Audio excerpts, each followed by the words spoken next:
El tema es modelo de clases. Un diagrama de clases sirve para visualizar las relaciones entre las clases que involucran el sistema, las cuales pueden ser asociativas, de herencia, de uso y de composición. Un diagrama de clases está compuesto por los siguientes elementos: por clase y por relaciones. Cada una de ellas, tanto clases como relaciones, tienen igual elementos. Vamos a definir qué es una clase. Dice que una clase es la unidad básica que encapsula toda la información de un objeto. Un objeto es una instancia de una clase. A través de ella podemos modelar el entorno en estudio: una casa, un auto, una cuenta corriente. Una clase tiene elementos, tanto atributos como métodos. Un atributo puede ser público, puede ser privado y puede ser protegido. Para poder entender esto, veremos que cuando un atributo es público, indica que el atributo será visible tanto dentro como fuera de la clase, es decir, es accesible desde todos lados. Si el atributo es privado, indica que el atributo solo será accesible desde dentro de la clase. Solo sus métodos lo pueden accesar. Y si el atributo es protegido, indica que el atributo no será accesible desde fuera de la clase, pero sí podrá ser accesado por los métodos de la clase, además de las subclases que se deriven. Así es como vemos que los atributos pueden ser públicos, privados y protegidos. Ahora, una clase también tiene métodos, y de los métodos podemos visualizarlos, ya sea públicos, ya sea privados o protegidos. Dice que los métodos o operaciones de una clase son la forma en cómo ésta interactúa en su entorno. De acuerdo a ello, podemos ver si son públicos. Si un método es público, indica que el método será visible tanto dentro como fuera de la clase. Es decir, es accesible desde todos lados. Si el método es privado, indica que el método solo será accesible desde dentro de la clase. Solo otros métodos de la clase lo pueden accesar.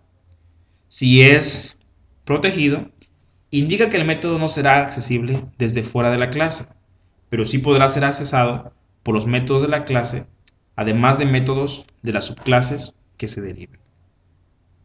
Y aquí podemos ver entonces que los elementos de una clase pues son atributos y métodos. Para comprender bien este concepto de clase, vamos a representar una clase con el formato o la representación UML. Vamos a representar una cuenta corrientes. Pero primero vamos a analizar cuál es la estructura de un diagrama UML. Una clase es representada por un rectángulo que posee tres divisiones. O sea, una representación en UML de una clase pues es a través de este rectángulo, cuya parte superior contiene el nombre de la clase. El intermedio contiene los atributos o variables de instancias que caracterizan a la clase. Pueden ser privados, protegidos o públicos, como ya habíamos dicho en los elementos de la clase. El inferior contiene los métodos o operaciones, los cuales son la forma como interactúa el objeto en su entorno. Dependiendo de la visibilidad, pueden ser privados, protegidos, públicos, como igual también mencionamos hace rato. Ahora, el ejemplo es un cuentacorrientes. Un cuentacorrientes posee como características que podemos, en primer lugar, podemos hacer un balance, depositar y girar. Ahora, si analizamos lo que es el diagrama UML de un cuentacorrientes, nos daremos cuenta que en la parte de hasta arriba, la parte superior, contiene el nombre de la clase, que es la nombre es cuenta. El intermedio contiene los atributos o variables de instancia que caracterizan a la clase, ¿no? En su caso aquí dice balance, es un atributo pues de la clase cuenta. Y en el inferior pues vemos las operaciones o métodos, que es depositar, girar y balance. Y así es como nosotros pudimos analizar lo que es el elemento de un diagrama de clases, que es la clase, podemos saber cuál es su definición, cómo se representa en UML y cuáles son sus elementos. Ahora, ya que vimos todo esto, vamos a analizar cómo se relacionan las clases. ¿Cómo se relacionan? Pueden relacionarse pues de dos o más clases. Pero antes de analizar las relaciones de clases, es importante explicar el concepto de cardinalidad de relaciones. En UML, la cardinalidad de las relaciones indica grado y nivel de dependencia.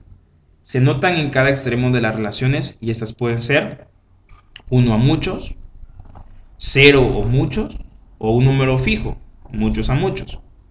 Ahora, los elementos de las relaciones pueden ser, como ven acá, herencia, composición, agregación, asociación, dependencia o instanciación u uso.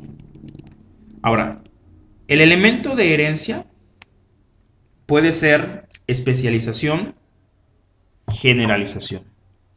Indica que una subclase hereda los métodos y atributos especificados por una superclase.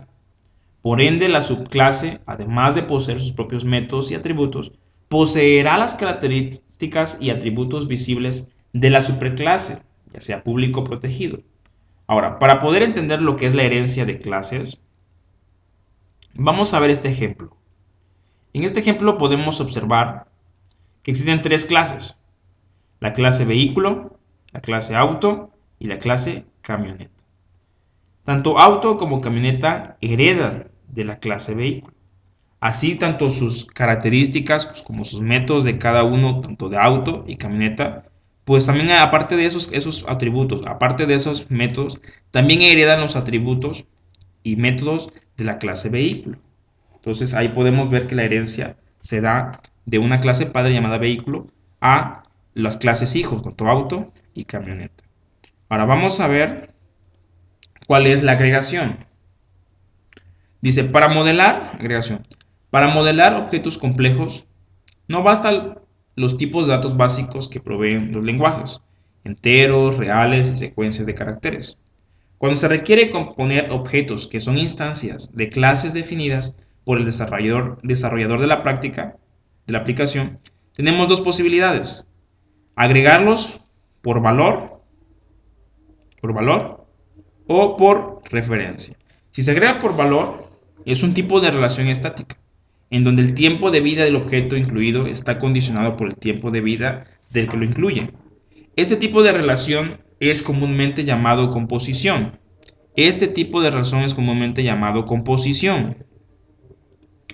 El objeto base se construye a partir del objeto incluido, es decir, en parte todo. Ahora, si se hace la agregación por referencia, es un tipo de relación dinámica, en donde el tiempo de vida del objeto incluido es independiente del que lo incluye. Este tipo de relación es comúnmente llamado agregación. El objeto base utiliza al incluido para su funcionamiento. Para entender bien este concepto, vamos a ver el ejemplo de agregación. Si nos damos cuenta, un almacén posee tanto clientes como cuentas. Los rombos van en el objeto que posee las referencias. Si nos damos cuenta, las flechas ahí indican dónde están los rombos. Hay rombos que están en color negro y rombos que están vacíos. Cuando se construye el objeto almacén, cuando se destruye el objeto almacén, también son destruidos los objetos cuenta asociados. En cambio, no son afectados los objetos cliente asociados. Ahora, para diferenciar si es una agregación por referencia o por valor, esto lo indica mediante el rombo. La composición por valor se destaca por un rombo relleno. La agregación por referencia se destaca por un rombo transparente. Y es así como nosotros nos podemos dar cuenta, a través del diagrama UML, cómo podemos representarlo. La flecha en este tipo de relación indica la negabilidad del objeto referenciado. Cuando no existe tipo de particularidad, la flecha se elimina. Y así es como podemos entender el elemento de agregación. Ahora, el elemento asociación. La relación entre clases, conocida como asociación, Permite asociar objetos que colaboran entre sí. Cabe destacar que no es una relación fuerte, es decir, el tiempo de vida de un objeto no depende del otro. Para entender esto, vamos a ver el ejemplo de asociación. El ejemplo de asociación nos dice que un cliente puede tener asociadas muchas órdenes de compras. Un cliente puede tener muchas órdenes de compras. En cambio, una orden de compras solo puede tener asociado un cliente. Y así es como podemos ver la relación de asociación. Ahora, y por último, dependencia o instanciación, el uso. Representa un tipo de relación muy particular, en la que una clase es instanciada. Su instanciación es dependiendo de otro objeto o clase. Se nota por una flecha punteada. Si observamos el ejemplo de una instanciación o dependencia, veremos que se representa por una flecha punteada. El uso más particular de este tipo de relación es para denotar la dependencia que tiene una clase de otra.